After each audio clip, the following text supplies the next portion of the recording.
विधान परिषदेसाठी भाजपमध्ये वेगवान घडामोडी 30 एप्रिलला भाजपची यादी येणार। 14 नावांवर अंतिम टप्प्यामध्ये चर्चा सुरू। पक्षातील जुन्या कार्यकर्त्यांना संधी मिळणार असल्याची सूत्रांची माहिती।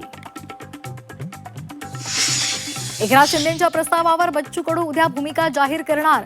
बच्चू कडू पक्षाच्या पदाधिकाऱ्यांशी चर्चा करणार, तर शिवसेनेच्या नेत्यांसोबतही चर्चा होणार असल्याची माहिती। कट्टर राजकीय विरोधक आमदार रवी राणा आणि बच्चू कडू यांची फोनवर चर्चेचा तपशील मात्र गुलदस्त्यात। रवी राणांकडून विधान परिषदेवर पाठवण्यासाठी मदत करणार असल्याची चर्चा। राज्यामधील 14 तलाव संवर्धन प्रकल्पांची मान्यता रद्द। पर्यावरण मंत्री पंकजा मुंडे यांचा निर्णय। एकनाथ शिंदेंच्या काळामध्ये 11 आणि आदित्य ठाकरे यांच्या काळामध्ये मंजूर झालेले 3 प्रकल्प रद्द।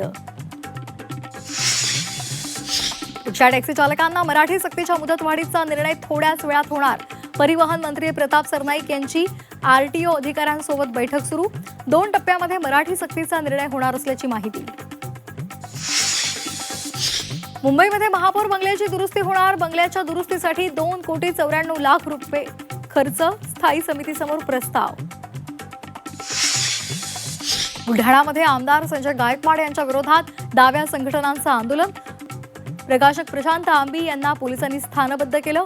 बुलढाणामध्ये पोहोचण्याआधीच पोलिसांची कारवाई।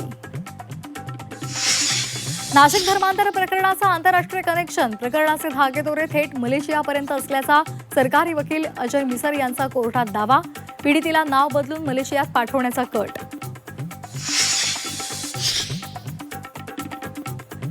श्रीरामपूरमधील भोंदू गणेश शिंदेला बेड्या। आजार बरा करण्याच्या नावाखाली पीडित महिलेची लूट।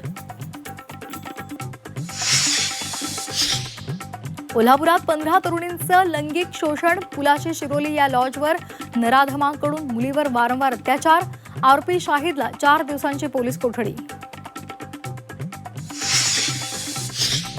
चंद्रपूर किडनी विक्री प्रकरणात नागपूर खंडपीठानं आरोपी डॉक्टर रवींद्र पाल सिंगचा अटकपूर्व जामीन अर्ज फेटाळला। अटकेसाठी पथक रवाना। महाराष्ट्रासह देशभरात 50च्या जवळ पारा। उष्णतेच्या लाटेमुळे सर्वसामान्य बेहाल। अमरावती वर्ध्यामध्ये तापमान 46 अंश सेल्सिअसवर। महाराष्ट्राला टीबीचा विळखा। राज्यामध्ये 35 दिवसांमध्ये सापडले 6,000हून अधिक टीबीचे रुग्ण। 11,000 गावांना हाय अलर्ट।